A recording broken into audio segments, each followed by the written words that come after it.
दोस्तों, आज इंडिया और साउथ अफ्रीका के बीच पहला वनडे मुकाबला खेला गया और यह मुकाबला बेहद ही रोमांचक देखने को मिला।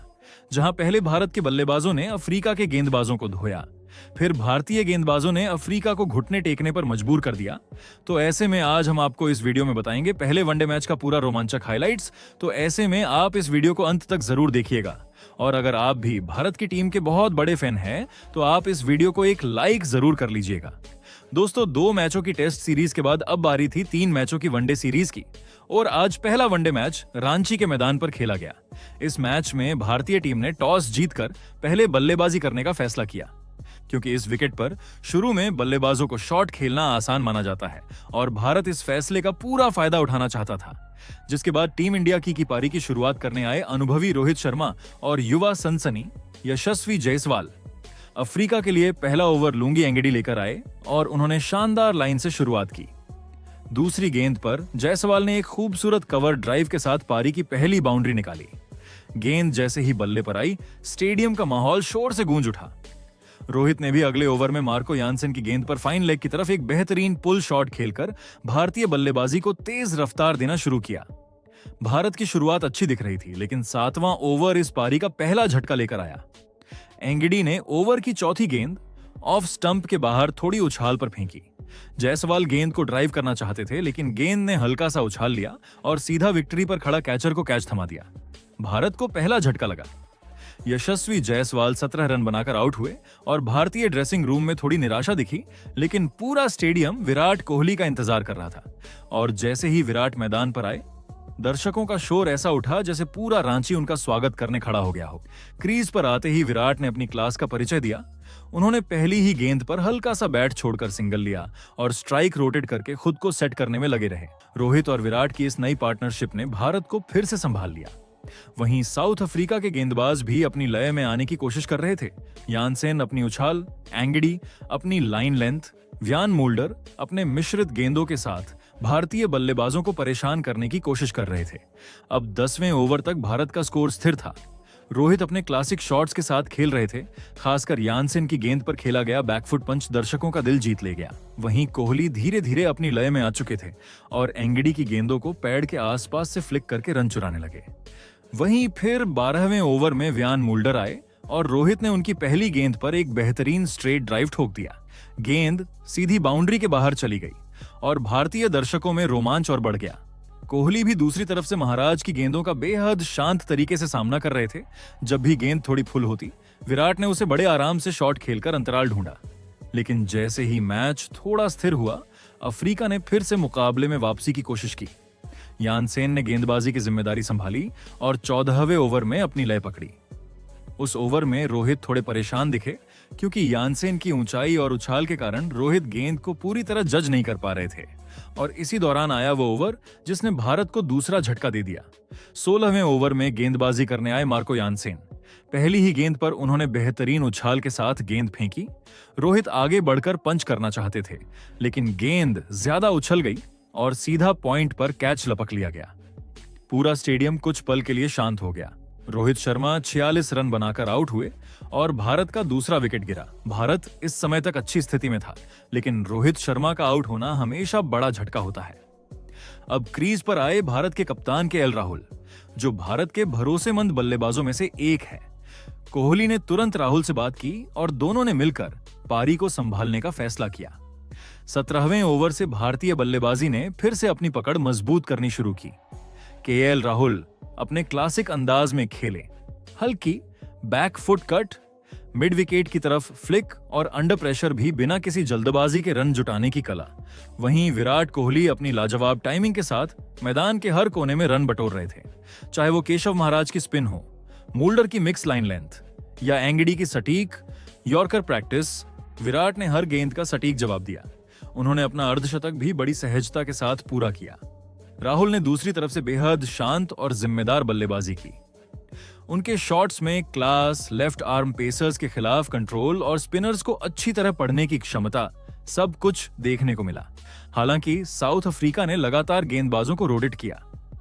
मार्करम ने भी गेंदबाजी की जिम्मेदारी संभाली और कोहली को फंसाने की कोशिश की, लेकिन विराट के अनुभव के सामने उनकी हर कोशिश नाकाम रही। अब भारत की आधी पारी समाप्त हो चुकी थी, यानी पहले 25 ओवरों का खेल हो चुका था, जहां 25 ओवर पूरे होने तक भारत का स्कोर था 167 रन 2 विकेट के नुकसान पर। जिसके बाद 26वें ओवर में व्यान मूल्डर गेंदबाजी करने आए। राहुल ने पहली ही गेंद पर स्लॉट पहली गेंद को लेट कट करते हुए तीसरे मैन की तरफ 4 रन बटोरे। ये शॉट उनकी टाइमिंग का एक परफेक्ट उदाहरण था। वहीं विराट ने अगले ओवर में महाराज को सामने पाते ही अपने क्लासिक कवर्स ड्राइव से बाउंड्री निकाल दी। गेंद जैसे ही बैट से टकराई, स्टेडियम का माहौल गरज उठा। ऐसा लग रहा था जैसे पूरा रांची इस साझेदारी का हिस्सा बन चुका हो। 27वें ओवर में भारतीय बल्लेबाजों ने रन रेट को और ऊपर खींचने का फैसला किया। राहुल ने यानसेन की लंबी गेंद को आगे बढ़कर मिड विकेट के ऊपर से छक्का जड़ दिया। यह छक्का पूरी तरह कंट्रोल्ड शॉट था, कोई जोखिम नहीं, सिर्फ टाइमिंग। इसके बाद कोहली ने भी बैकफुट पर जाकर पॉइंट के ऊपर से एक बेहतरीन शॉट निकाला, जिससे भारत का स्कोर और अधिक तेजी से आगे बढ़ गया। अब अफ्रीका के गेंदबाज परेशान होने लगे थे। एंगडी, यानसेन, मूल्डर, किसी के पास भी इन दोनों को रोकने का कोई समाधान नहीं था। 28वें ओवर में राहुल ने महाराज की गेंदों को बेहद आसानी से खेलते हुए अपनी पारी को और विस्तार दिया। उन्होंने 2 शानदार स्वीप शॉट लगाए, एक फाइन लेग की तरफ और एक स्क्वायर लेग की तरफ। दूसरी ओर विराट अब पूरा सेट हो चुके थे और स्ट्राइक रोटेट करने में माहिर की तरह खेल रहे थे। यही वजह थी कि दोनों के बीच शानदार तालमेल बना हुआ था। 29वें ओवर में दक्षिण अफ्रीका को उम्मीद थी कि मूल्डर शायद कोई सफलता दिलाएं, लेकिन विराट और राहुल ने उनकी हर योजना को बेनकाब कर दिया। विराट ने उस ओवर में अपनी पारी की एक और बेहतरीन कवर ड्राइव खेली और आसान एक रन लेकर राहुल को स्ट्राइक दे दी। राहुल ने अंदर आती गेंद को देर से खेलकर मिड विकेट के पास से 2 रन निकालते हुए अपनी पारी को 40 से 50 रनों की ओर बढ़ाया। 30वां ओवर आया और इस ओवर में विराट कोहली ने अपना बेहतरीन शतक पूरा किया। महाराज की फुल लेंथ गेंद को विराट ने कदमों का इस्तेमाल करते हुए लॉन्ग ऑन के ऊपर से चौका लगाया। जैसे ही गेंद बाउंड्री पार हुई, पूरा स्टेडियम खड़ा हो गया। विराट ने अपना बैट उठाकर दर्शकों का अभिवादन किया। यह उनके वनडे करियर का एक और शानदार शतक था। विराट इस समय एक 107 रन बनाकर खेल रहे थे और उनकी यह पारी भारतीय पारी की नींव साबित हुई। 31वें ओवर में दक्षिण अफ्रीका ने एंगडी को फिर से गेंदबाजी पर लगाया और यहीं पर अफ्रीका ने वह विकेट हासिल किया जिसकी उन्हें बहुत देर से तलाश थी। एंगडी की ऑफ स्टंप के बाहर पड़ने वाली हल्की शॉर्ट गेंद पर विराट पुल करना चाहते थे, लेकिन गेंद बल्ले का ऊपरी किनारा लेकर थर्ड मैन के हाथों में चली गई। विराट एक 107 रन बनाकर आउट हुए। पूरा स्टेडियम खामोश हो गया, लेकिन विराट की शतकीय पारी के लिए हर तरफ से तालियों की गूंज सुनाई देती रही। विराट के आउट होने के बाद मैदान में आए रविंद्र जडेजा। जडेजा हमेशा की तरह शुरुआत में बेहद शांत और संयम से खेले। अफ्रीका ने सोचा था कि विराट के आउट होने से भारत की गति धीमी होगी, लेकिन राहुल ने इसका बिल्कुल उलट किया। 32वें और 33वें ओवर में राहुल ने मूल्डर और महाराज की गेंदों को शानदार तरीके से पढ़ते हुए रन बटोरे। उन्होंने गेप्स खोजते हुए लगातार चौके लगाए। जडेजा ने दूसरी ओर से स्ट्राइक रोटेट करते हुए राहुल को खेलने का पूरा मौका दिया, क्योंकि राहुल अब अपने बड़े शतक की तरफ तेजी से बढ़ रहे थे। 34वें ओवर में राहुल पूरी तरह से लय में थे। एंगडी की पहली गेंद पर उन्होंने एक क्लासिक ऑन ड्राइव लगाया जो सीधा बाउंड्री की ओर गया। इसके बाद छोटी गेंद को उन्होंने पुल करते हुए स्क्वायर लेग की तरफ 4 रन बटोरे। राहुल अब 90 के आसपास पहुंच चुके थे और उनका आत्मविश्वास देखने लायक था। 35वें ओवर में भारत के रन तेजी से बढ़ते रहे। बल्लेबाजी की इस साझेदारी ने भारत को ऐसी स्थिति में पहुंचा दिया था जहां बड़ा स्कोर अब लगभग तय था। जडेजा भी अब थोड़े और आक्रामक नजर आए। उन्होंने महाराज की गेंद पर मिड विकेट की दिशा में एक शानदार चौका लगाया। उनकी ये समझ बूझ वाली बल्लेबाजी राहुल के लिए बहुत बड़ी सपोर्ट साबित हो रही थी। 36वें ओवर में आखिरकार केएल राहुल ने अपना शतक पूरा किया। यानसेन की लेग स्टंप पर फेंकी गई गेंद को फ्लिक करते हुए उन्होंने 2 रन चुराए और इसके साथ ही अपना शानदार वनडे शतक पूरा किया। राहुल ने बैट उठाते हुए दर्शकों का अभिवादन किया। पूरे स्टेडियम से शतक का शोर गूंज उठा। अब राहुल के पास 108 रन थे और भारत के पास अभी 14 ओवर बचे थे। इसका मतलब था कि बड़ा स्कोर यहां से और भी बड़ा बन सकता था। 37वें से 40वें ओवर के बीच भारतीय बल्लेबाजों ने रन रेट को और तेज किया। राहुल ने एंगडी की गेंदों पर 2 और चौके जड़े और फिर महाराज की गेंद पर स्वीप करके एक और बाउंड्री निकाली। जडेजा दूसरी ओर से लगातार 1-2 रन लेकर स्ट्राइक रोटेट करते रहे। उनकी पारी भले ही आक्रामक ना हो, लेकिन टीम के लिए अत्यंत महत्व की थी। 41वें ओवर में महाराज ने कसी हुई गेंदबाजी की, लेकिन राहुल अब अपने शॉट्स में पूरी आजादी से खेल रहे थे। उन्होंने एक बार फिर स्वीप खेला और गेंद सीधे बाउंड्री लाइन के पार चली गई। जडेजा ने भी हल्की सी ओवर पिच गेंद को कवर ड्राइव करते हुए 4 रन प्राप्त किए। 42वें और 43वें ओवर में अफ्रीका ने विकेट लेने की कोशिश में फील्ड फैलाकर गेंदबाजों को बदलना जारी रखा। 45वें ओवर से लेकर 50वें ओवर तक पूरा शो सिर्फ और सिर्फ केएल राहुल का था। उन्होंने यानसेन, एंगडी और मोल्डर हर गेंदबाज की गेंदों को आत्मविश्वास के साथ खेलते हुए भारत को विशाल स्कोर तक पहुंचा दिया। उन्होंने बैकफुट पंच से लेकर front foot cover drive, pull shot, flick, हर तरह के शॉट खेले। इस तरह 50 ओवर पूरे होते ही भारत का स्कोर 352 रन तक पहुंच चुका था। जहां केएल राहुल ने 148 रन की नाबाद पारी खेली, वहीं जडेजा ने 53 रन का योगदान दिया। अब बारी थी अफ्रीका की बल्लेबाजी करने की। अफ्रीका की ओर से पारी की शुरुआत करने उतरे रियान रिकल्टन और क्विंटन डिकॉक, दोनों ही जबरदस्त फॉर्म में रहने वाले बल्लेबाज। सामने थे भारत के पेसर्स, जो नई गेंद के साथ शुरुआती बढ़त लेने के इरादे से पूरी तैयारी में थे। पहले ओवर से ही अफ्रीका ने अपने इरादे साफ कर दिए थे। रिकल्टन ने अर्शदीप की दूसरी गेंद को ऑफ साइड की दिशा में शानदार टाइमिंग के साथ चौके के लिए भेज दिया।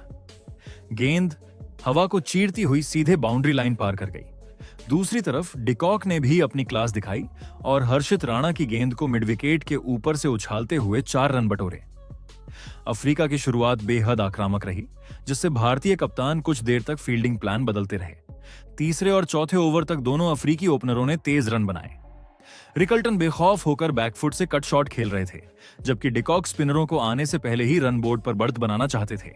5वें ओवर में रिकल्टन ने एक शानदार एरियल ड्राइव लगाया। गेंद हवा में तैरती हुई लॉन्ग ऑफ के ऊपर से 6 रन के लिए गई। भारतीय दर्शकों की आवाज कुछ देर के लिए शांत हो गई, क्योंकि अफ्रीका का रन रेट बहुत तेजी से बढ़ रहा था। लेकिन भारत को पहला ब्रेक थ्रू जल्द ही मिल गया। 7वें ओवर में केएल राहुल ने गेंद अर्शदीप को थमाई और उन्होंने डिकॉक को हल्की उछाल पर बाहर जाती गेंद पर फंसाया। डिकॉक कवर ड्राइव खेलना चाहते थे, लेकिन गेंद बल्ले का किनारा ले बैठी और सीधा विकेट कीपर के हाथों में चली गई। डिकॉक एक अच्छी शुरुआत के बाद आउट हो गए, लेकिन उन्होंने टीम को तेजी से रन दिलाए। भारत को राहत मिली, लेकिन रिकल्टन अभी भी क्रीज पर थे और वह बिल्कुल नहीं रुकने वाले थे। डिकॉक के आउट होने के बाद मैदान पर आए टेम्बा बावूमा। बावूमा ने शुरुआत धीरे की, स्ट्राइक रोटेट की और रिकल्टन को ज्यादा खेलने दिया। दूसरी तरफ रिकल्टन तेजी से रन बनाते हुए अपना अर्धशतक पूरा कर चुके थे। उन्होंने भारतीय पेसर्स के खिलाफ शानदार शॉट्स खेले, कभी बैकफुट पंच, कभी पुल शॉट, तो कभी सीधा ड्राइव। उनका आत्मविश्वास देखने लायक था। बावूमा ने भी धीरे धीरे अपनी लय पकड़ी और कुछ सुंदर 4 रन कवर के ऊपर से निकाले। 12वें से 15वें ओवर के बीच अफ्रीका की पारी में काफी स्थिरता आई। स्पिनर कुलदीप यादव को गेंदबाजी पर लाया गया और उन्होंने अपनी धीमी उड़ती गेंदों से अफ्रीकी बल्लेबाजों को रोकने की कोशिश की। बावूमा ने कुलदीप की गेंद पर स्वीप शॉट लगाया। गेंद सीधे फाइन लेग की दिशा में 4 रन के लिए गई।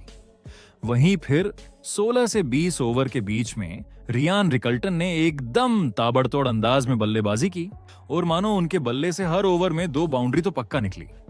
जहां 22वें ओवर में रियान रिकल्टन ने एक शानदार स्ट्रेट ड्राइव खेलते हुए अपना शतक पूरा किया। पूरा अफ्रीकी ड्रेसिंग रूम खड़ा होकर ताली बजा रहा था। रिकल्टन की यह पारी साउथ अफ्रीका को मजबूत रखते हुए लक्ष्य के करीब लाने का काम कर रही थी। भारत के गेंदबाज थोड़े दबाव में थे, लेकिन कुलदीप ने बावूमा को जल्द आउट कर भारत को दूसरा विकेट दिला दिया। बावूमा ठीक ठाक रन बनाकर वापस लौट गए, लेकिन उन्होंने टीम को बीच के ओवरों में टिककर खेलने का फायदा दिया। अब मैदान पर आए एडन मार्करम। मार्करम शुरू से ही आक्रामक खेल के लिए जाने जाते हैं और आज भी उन्होंने वही किया। उन्होंने आते ही कुलदीप की लूज गेंद को मिड विकेट की ओर जोरदार छक्का जमाया। उनके शॉट्स में ताकत और टाइमिंग दोनों ही गजब की थीं। रिकल्टन दूसरी तरफ से शांत होकर खेलते रहे और दोनों मिलकर रन रेट को लगातार ऊपर ले जा रहे थे। 25वें से 30वें ओवर के बीच अफ्रीका की पारी सबसे ज्यादा खतरनाक नजर आई। मार्करम ने हर्षित की स्पीड का फायदा उठाते हुए बैक टू बैक चौके लगाए। वहीं रिकल्टन ने भी स्वीप और स्कूप शॉट्स का इस्तेमाल कर कुलदीप पर दबाव बनाए रखा। इस जोड़ी ने भारत को बार बार फील्ड सेट बदलने पर मजबूर कर दिया। 30वें ओवर तक अफ्रीका अच्छी स्थिति में पहुंच चुका था, लेकिन फिर आखिरकार भारत को तीसरा विकेट आखिर मिला। रिकल्टन एक बड़ी पारी खेलकर आखिरकार कुलदीप की गेंद पर कैच आउट हो गए। उन्होंने टीम के लिए सबसे ज्यादा रन बनाए। उनकी यह शानदार इनिंग अफ्रीका की बैटिंग की नींव थी। रियान रिकल्टन के आउट होने के बाद अफ्रीका को थोड़ी मुश्किलें महसूस होने लगीं, लेकिन मार्करम अभी भी क्रीज पर थे और डिवॉल्ड ब्रेविस बल्लेबाजी के लिए आए। ब्रेविस से काफी उम्मीदें थीं, लेकिन आज वह ज्यादा प्रभाव नहीं छोड़ पाए।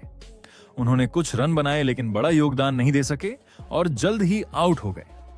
यह विकेट भारत के लिए काफी महत्वपूर्ण था, क्योंकि ब्रेविस लंबे शॉट्स खेलने के लिए जाने जाते हैं। इसके बाद मैदान पर आए कॉर्बिन बोश। बोश ने शुरुआत में अच्छी कोशिश की, लेकिन रन बनाना उनके लिए आसान नहीं था। भारत के गेंदबाजों ने कसी हुई गेंदबाजी की और बोश लंबे समय टिक नहीं पाए। दूसरी तरफ मार्करम एक छोर से रन बनाते रहे और उन्होंने शानदार अर्धशतक जड़ दिया। छोटे छोटे विकेट गिरते रहे, लेकिन मार्को यानसेन ने आखिरी ओवरों में कुछ तेज रन जोड़कर स्कोर को मजबूत किया। यानसेन की पारी भले छोटी हो, लेकिन उन्होंने कुछ बड़े शॉट्स लगाए। खासकर लॉन्ग ऑन के ऊपर लगाया गया छक्का काफी शानदार रहा। अंतिम ओवरों में भारत ने गेंदबाजी में अच्छी वापसी की। हर्षित, अर्शदीप और नीतीश कुमार रेड्डी ने यॉर्कर डालकर रन रोकने की हर कोशिश की, जिसके वजह से अफ्रीका 50 ओवरों में 329 रन ही बना पाई और भारत ने इस मुकाबले को जीत लिया। इसी के साथ में भारतीय टीम ने इस सीरीज में 1-0 की बढ़त भी हासिल कर ली। तो दोस्तों, आप भारत के इस प्रदर्शन को 10 में से कितने नंबर देना चाहोगे? अपनी राय कमेंट में जरूर बताइएगा।